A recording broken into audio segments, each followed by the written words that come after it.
పబ్లిక్లో 100 అంటాను పో. ఉద్యమం చేస్తే వెంటబడి కొట్టారు. కాపు యూత్ని జైల్లో పెట్టించాడు.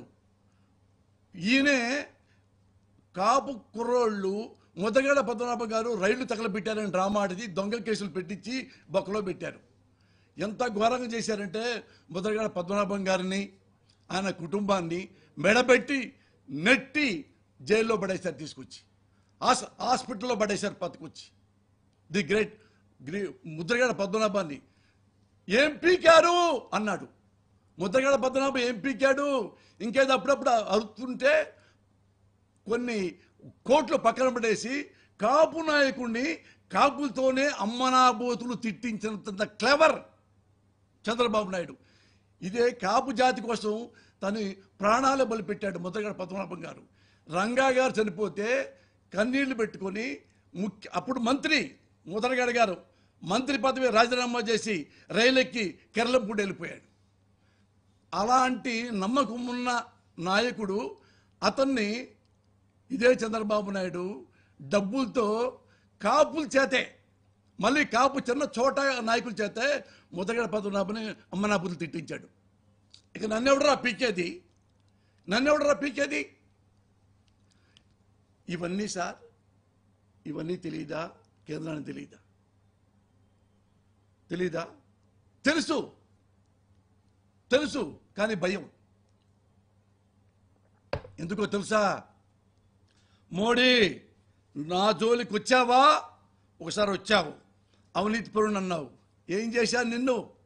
మోడీ కేడి, నీ పెళ్ళామేంటి, నా పెళ్ళామేంటి? నువ్వు 2000 ముస్లిం సోదరుని చంపావు అన్ని అబద్ధం ఆడా. నువ్వు భయపడిపోయావు, అందుకని నా జోలికి రాడు. ఇంకేం చేశాను తెలుసా? నువ్వు నన్ను అవినీతి పరుడు అంటావా అని చెప్పేసి కర్ణాటక కాంగ్రెస్కి కొన్ని వేల కోట్ల హవాలాదారు పంపించాడు. బీజేపీని ఓడించాడు. చెప్పాడు, నేను బీజేపీని ఓడించా, డబ్బులు పంపించి కాంగ్రెస్కి డబ్బులు ఇచ్చా. అందుకని నేనంటే భయం. నా జోలికి రాడు. ఎందుకు రాడు అంటే నేను ఎన్నెన్నో చదివాను, ఎన్నెన్నో చూశాను. ఫైనల్గా డిస్కషన్ చేసుకుంటే ఏం జరిగిందంటే భారతదేశంలో నెంబర్ 1 డాన్ ఎవరయ్యా అంటే చంద్రబాబు నాయుడు. ఇంకా మనం ఏం చేస్తాం? జగన్మోహన్ రెడ్డి ఇంటికి డైరెక్ట్గా వచ్చేసి మర్డర్ చేయగలడు. డాన్ ఏం పీకుతారు ఎవడైనా కానీ? ఏముంటుంది కేంద్రం దగ్గర? కేంద్రం ప్రధానమంత్రి ఉంటాడు, ఉంటే హోమ్ మినిస్టర్ ఉన్నాడు, ఉంటే ఐఏఎస్లు ఉన్నారు, ఉంటే ఏంటి? ఐపీఎస్లు ఉంటే ఏంటి? న్యాయస్థానాలు ఉంటే ఏంటి? న్యాయవాదులు ఉంటే సిబిఐ ఉంటే ఏంటి? నా దగ్గర ఏమున్నాయి తెలుసా? నా దగ్గర డబ్బులు ఉన్నాయి, నా దగ్గర హవాలా ఉంది, నా దగ్గర మాఫియా ఉన్నాడు, నా దగ్గర సుపారీ వ్యవస్థ ఉంది. ఎవరినైనా ఏవైనా చేయగలను. అంత ధీమాలో చంద్రబాబు నాయుడు ఉంటే మరి ఆంధ్రప్రదేశ్ ముఖ్యమంత్రి పరిస్థితి తెలుసా? 10 మందిని పెట్టుకొని ఎవడో రాయొచ్చి చంపుతాడో ఈ చంద్రబాబు నాయుడు ఏ లెవెల్లో చంపుతాడని ఈ టెన్షన్లో పడిపోయాడు ఆయన. పాపం ఎవరికైనా ప్రాణమే కదా. ఆయనకి వెంట్రుకతో సమానం జగన్మోహన్ రెడ్డి గారికి ప్రాణం.